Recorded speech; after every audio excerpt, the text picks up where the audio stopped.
Hello there everyone, it's King Sloth back going with a brand new video. Today's topic, we're talking about phase 1 training and more specifically how to mentally prepare yourself for phase 1 training.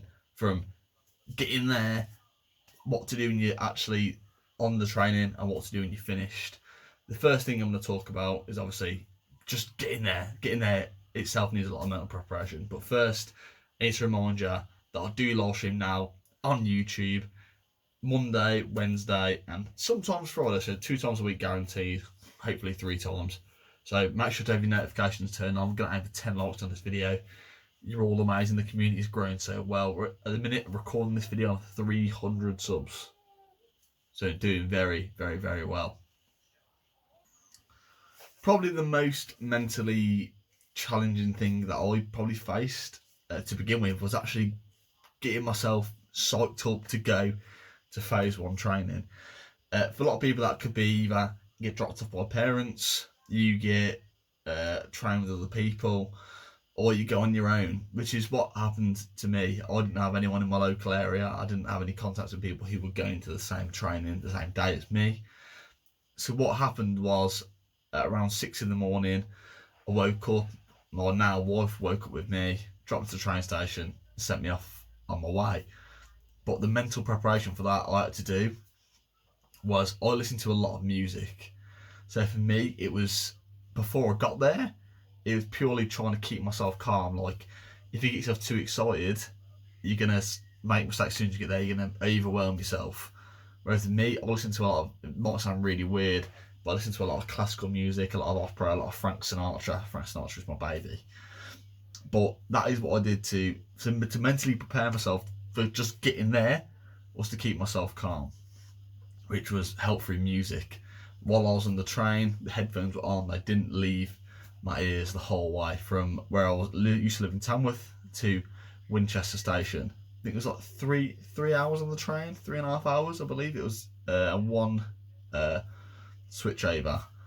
So those headphones didn't leave my ear. I was staying completely calm. I was ready. I had my bags with me. I was just like, we'll just get there. Be fine. Be fine. Keeping yourself from thinking about what's actually going to happen.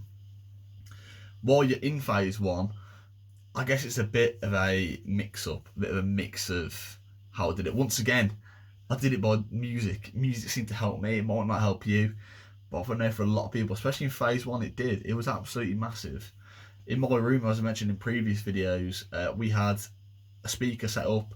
So if we wanted to chill out, we put on a bit of Heart FM, which was always amazing in phase 1, especially on the evenings, because I didn't do a lot of talking. It was more the old school music, which was great. If you wanted to work out, we had everyone putting in, like, we made like a little mix on what was it? I think it was on Spotify. So each of us like picked a track. Like, we had like a track or two each, and we had a 10-man room. So by the time we'd finished our little circuit, getting fit as a section, it was good. So to like mentally prepare yourself while you're there, I used music. Once again, when I was getting hyped up and I needed to get high, so like if I had a big PT session, once again, headphones were on, music playing. Mainly I used to listen to like dubstep, literally, just to get myself, like, it made like sometimes no words at all, and I'll do that. But on the night time, I made sure to listen to, once again, music. Once again, like when I get on the train, it was the calm music. So the mental preparation for that is generally working out how you need to control your own emotions.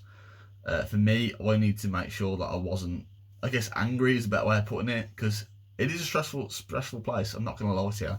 Phase 1 is not the most comfortable place to be in. And if you get yourself worked up and you find yourself getting overwhelmed, which you had a couple of people do, we had a couple of people, I think we had one actually drop out because he just got overwhelmed. He just like, I just can't do it anymore, because he just couldn't cope. They weren't mentally prepared for it.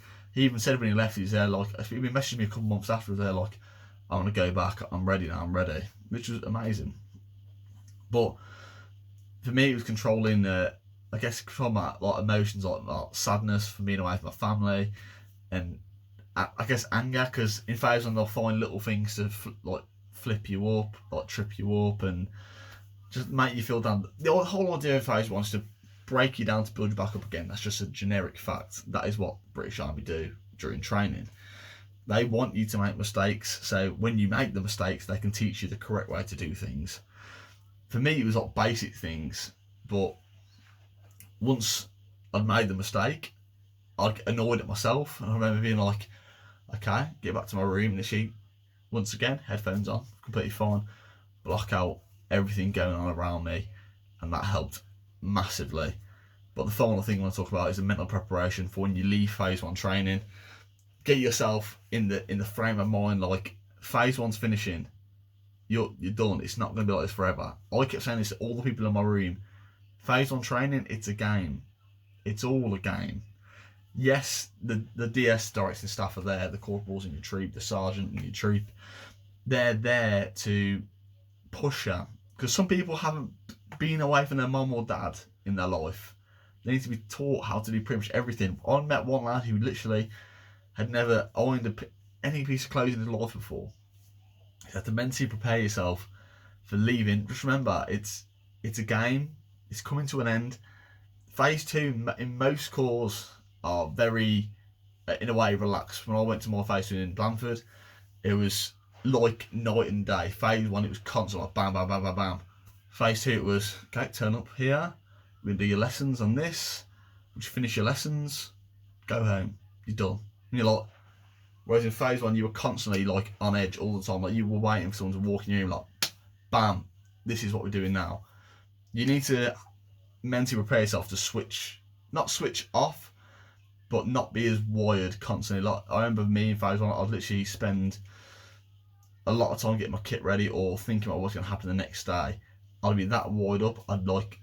My wife compared me to a robot when I was in phase one, because all I could think about was army. Literally in phase one, it's drilled into you. I remember going to the bar in phase one, and I was that mentally switched on. I just couldn't switch off. I hadn't figured that out yet. I remember going to the bar on my weekend off at the 6-week point, and I was stood at ease at the bar. I was like, what am I doing? You're like, oh my god, what is happening? And I did that. I kept doing that. You realise it when you leave phase one. Like, I think when I saw my brother when he left Harrogate, and he came home for like a week or two around Christmas time, and he was marching everywhere. I was like, what are you doing? Stop swinging your arms, just walk normally. He's like, I'm walking normally. I'm like, okay. So yeah, that's for the leaving phase one. For leaving phase one, learn that not everything is going to be as fast paced and as constantly on edge as phase one training. I hope this helps. Obviously, this has only been my point of view, what helped me, but I believe it will help a lot of people. If you can find get into the right frame of mind before you leave, the right frame of minds, because there's a lot of different days, a lot of things that's going to push you when you're in phase one, and to remember to switch off that constant on edge when you finish phase one, then you'll do absolutely amazing. Once again, on live streams, if you have any questions, leave them in the comments down below, or come into one of my live streams. I'll be playing Call of Duty, Apex, Zombies, Fortnite, Warzone, anything. You can just pop in, drop your message. I'll answer it to the best of my ability if I can. You've all been amazing. Once again, the growth on this channel is absolutely amazing. It's helped me out massively. My own mental health feels a lot better seeing a lot of people be happy. But yeah, it has been King Sloth. Hope you all have an amazing day, and I'll see you all in the next video. See you in a bit.